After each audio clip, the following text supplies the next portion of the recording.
Halo semua, selamat datang di channel Python Project. Di tutorial kali ini kita akan belajar tentang ethical hacking. Ethical hacking lengkap untuk pemula. Kita akan belajar ethical hacking dimulai dari yang paling dasar, dari nol, sampai nanti kita benar-benar bisa melakukan aktivitas ethical hacking. Untuk itu, tutorial ini mungkin akan cukup panjang, yang akan saya bagi ke dalam beberapa bagian. Mungkin bisa mencapai puluhan bagian karena banyak sekali topik atau materi yang akan kita bahas tentang ethical hacking di tutorial ini. Saya akan coba jelaskan secara detail dan sistematis biar nanti mudah dipahami, dan mudah-mudahan setelah selesai mengikuti tutorial ini kita memperoleh ilmu tentang ethical hacking yang mungkin bisa bermanfaat untuk diri sendiri. Oke, tapi sebelum kita masuk ke tutorialnya, terlebih dahulu saya akan jelaskan secara singkat apa-apa saja materi yang akan kita pelajari di tutorial series ini. Oke, yang pertama itu kita akan belajar cara menyiapkan hacking lab kita. Jadi sebelum kita melakukan aktivitas hacking, terlebih dahulu kita harus siapkan apa-apa saja yang kita butuhkan untuk bisa melakukan hacking tersebut. Misalnya kita membutuhkan VirtualBox, virtual machine. Jadi kita akan belajar cara menginstallnya. Seperti Kali Linux, Metasploitable, atau virtual machine yang lain seperti Windows 7, Windows 8, Windows 10 yang nanti bisa kita gunakan sebagai target system untuk bisa kita melakukan praktek ethical hacking ya. Dan kita juga akan belajar cara men-setting network dari virtual machine tersebut.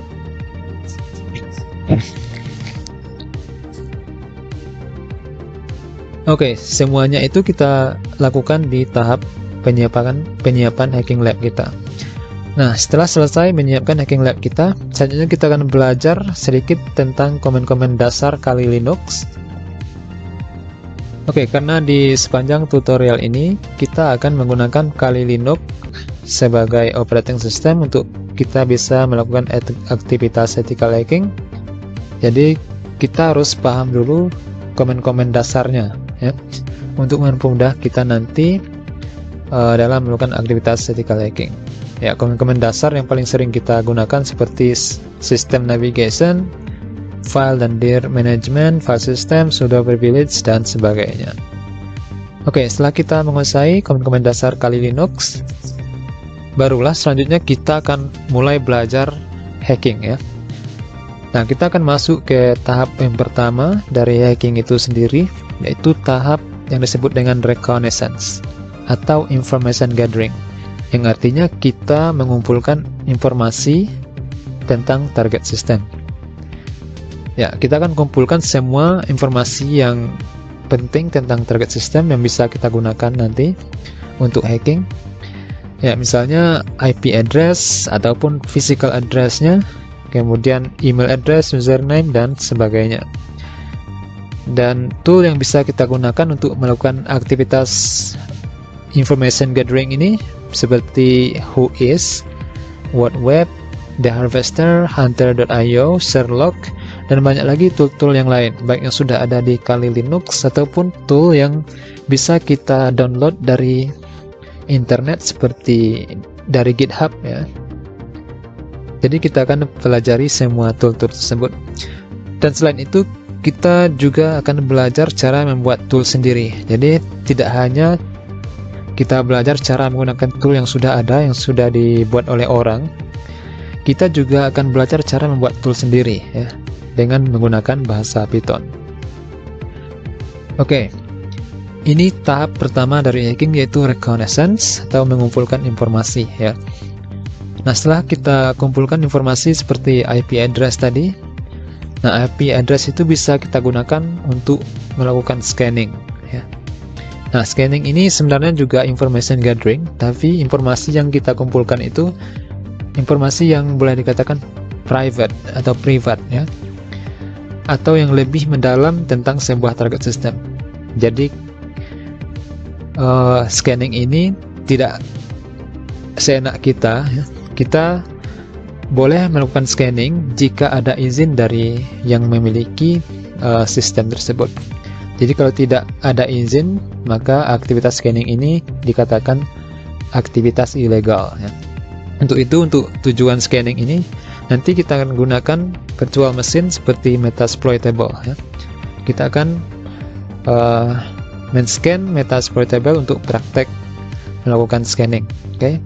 Informasi yang kita cari di scanning ini cukup mendalam ya, supaya nanti bisa kita gunakan untuk mencari kelemahan dari sistem tersebut dari informasi yang kita peroleh dari scanning. Nah, di tahap scanning ini kita akan bahas beberapa poin sini seperti TCP, UDP. Kemudian kita akan belajar cara melakukan port scanning, port service version scanning.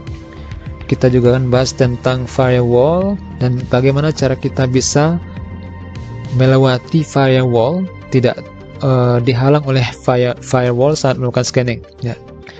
Misalnya dengan menggunakan decoys dan packet fragmentation teknik nanti, ataupun security evasion dengan Nmap. Yang kita akan pelajari semua ya. Jadi tool yang kita gunakan adalah NetDiscover dan juga Nmap. Selain itu kita juga belajar membuat tool port scanner sendiri dengan bahasa Python. Oke.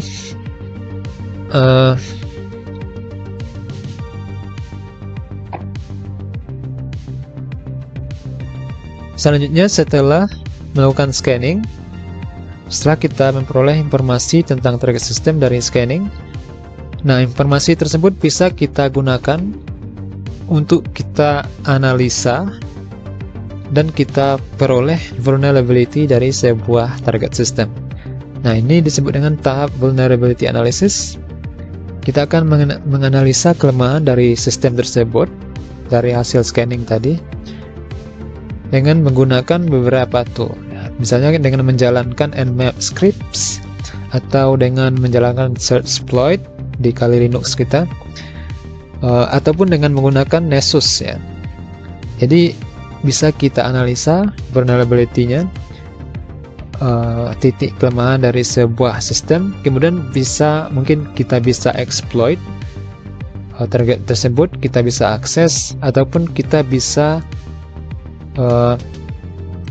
melakukan pencegahan dari terjadinya exploitation dari sebuah sistem yang memiliki vulnerability tersebut. Oke. Nah, di sini setelah kita analisis dan kita mendapat vulnerability dari sebuah sistem, baru kita akses sistem tersebut, kita exploit ya. Pertama kita exploit, yaitu di tahap exploitation. Ini adalah mungkin tahap yang kita tunggu-tunggu, adalah tujuan kita melakukan hacking ini, yaitu kita ingin mengexploit ya, ingin mengexploit dari sistem tersebut, mengakses, mendapat akses ya, dan mengkontrol. Nah, di tahap exploitation ini kita akan bahas tentang reversal, bindsel, dan bagaimana nanti kita melakukan exploit baik dengan reversal ataupun dengan bindsel. Contoh-contoh exploit yang akan kita praktekkan seperti telnet exploit, samba exploit, secure cell, brute force attack, eternal blue, double pulsar, blue keep, dan lain-lain ya. Jadi kita akan praktekkan exploit yang bisa kita dapat dari sebuah target system dari hasil dari vulnerability analysis tersebutnya. Ya, jadi tool yang kita gunakan di sini yaitu Metasploit. Oke, kita akan belajar cara menggunakan Metasploit, karena Metasploit ini banyak sekali memiliki exploit yang bisa kita gunakan ya untuk mengeksploit sebuah target system tersebut. Oke, selanjutnya setelah kita berhasil mengeksploit, kemudian kita berarti sudah berada di tahap post exploitation ya. Nah, di sini kita akan belajar tentang MSF Venom. Dengan MS Venom kita bisa membuat payload, membuat virus, membuat trojan yang bisa kita gunakan untuk mengakses target system dan melakukan kontrol terhadap target system tersebut. Nah, untuk mengkontrol sistem yang sudah bisa kita akses, itu kita akan menggunakan meterpreter. Dengan meterpreter ini banyak sekali yang bisa kita gunakan, kita lakukan terhadap sistem tersebut. misalnya memperoleh privilege penuh, membuat keylogger ya. Kita bisa membuat keylogger dari sistem tersebut. Jadi apa saja yang diketik oleh user maka akan tersimpan dan bisa kita lihat hasil dari ketikan tersebut dengan keylogger ya. Kita akan pelajari semuanya ya. Misalnya mengambil screenshot, bagaimana caranya, menjalankan screen recorder, mengakses kamera, mengakses audio, menginstall program atau menguninstall program, memasukkan file, mendownload file, dan segala macam yang ingin kita lakukan terhadap sistem yang sudah berhasil kita akses, bisa kita kontrol dengan menggunakan Meterpreter. Jadi sini kita akan belajar cara menggunakan Meterpreter.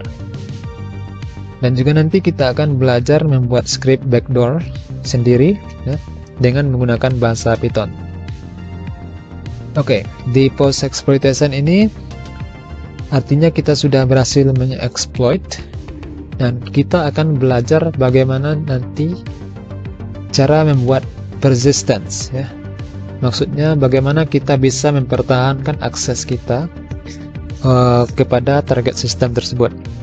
Misalnya, walaupun setelah dimatikan komputernya dan kemudian dinyalakan kembali, maka akses tersebut akan secara otomatis kembali lagi ke kontrol kita. Jadi kita bisa mengakses target sistem tersebut walaupun sudah dimatikan atau di restart beberapa kali, maka kita akan tetap bisa mengaksesnya. Di sini kita pelajari semuanya di post exploitation ya. Oke. Nah, sebenarnya post exploitation ini kita sudah berada di tahap yang boleh dikatakan akhir ya, karena ini adalah tujuan kita tadi, yaitu mengontrol, memperoleh akses dan mengontrol target sistem tersebut. Setelah kita memiliki kontrol, berarti sudah selesai ya. Tapi masih ada satu lagi. Setelah kita memperoleh kontrol, sebenarnya kita harus menghapus jejak kita yang jejak kita atau data kita yang ada di komputer target sistem tersebut. Jadi data-datanya kita hapus, misalnya log ya, supaya nanti tidak terdeteksi bahwa kita pernah ada di sistem tersebut. Oke, sebenarnya itu sudah selesai tentang bagaimana cara menghack sebuah sistem. Kemudian kita akan pindah ke topik yang juga cukup besar ya, itu tentang web hacking. Oke, di web hacking ini banyak juga materi atau pembahasan yang akan kita pelajari nanti satu persatu. Misalnya HTTP request and response, shell shock exploitation, HTML injection, SQL injection, Hydra brute force attack, dan sebagainya ya. Semuanya bisa kita pelajari di tahap sini, di tahap web hacking ini ya. Kemudian kita juga akan bahas tentang man in the middle teknik ya, man in the middle attack. Dengan MITM ini kita bisa men-spy atau memata-matai aktivitas seorang user di internet. Misalnya situs apa yang dia kunjungi ya, atau apa yang dia ketik saat dia login ke sebuah akun misalnya. Jadi bisa kita lihat dengan menggunakan teknik man in the middle ini, atau dengan menggunakan ARP spoofing ya. Jadi toolnya bisa kita gunakan Bettercat ARP spoofing, Ethercap password sniffing ya, dan juga kita akan belajar cara menggunakan SCPy. Oke. Dan selanjutnya kita akan juga belajar tentang wireless access point cracking. Di sini kita akan belajar cara menghack wireless ya, dengan aircrack password cracking dan hashcat password cracking. Selain wireless ini, kita juga akan belajar cara melakukan hacking terhadap sebuah perangkat Android ya, atau Android hacking. Jadi sini kita belajar beberapa hal, cara menginstal Kali Linux di Android ya, menggunakan Metasploit di Android, mengakses Android dengan Meterpreter ya, menggunakan Evil Droid, Lemon Framework, Ghost Framework, Ngrok, dan sebagainya. Di sini kita pelajari di tahap Android hacking. Dan juga nanti untuk kita yang ingin menghack melalui perangkat Android mobile ya, itu bisa kita gunakan Termux ya. Jadi kita bisa juga melakukan hacking menggunakan Termux. Jadi kita akan bahas di sini beberapa poin. Misalnya cara menggunakan Nmap di Termux, OSScans tool, HTTrack clone website, menggunakan NSLookup tool di Termux ya, Darkfly tool, Hawk, LazyMux, dan sebagainya. Oke, jadi semuanya lengkap dari sistem komputer sampai ke web hacking, wireless hacking, Android hacking, dan sampai juga ke hacking dengan menggunakan Termux.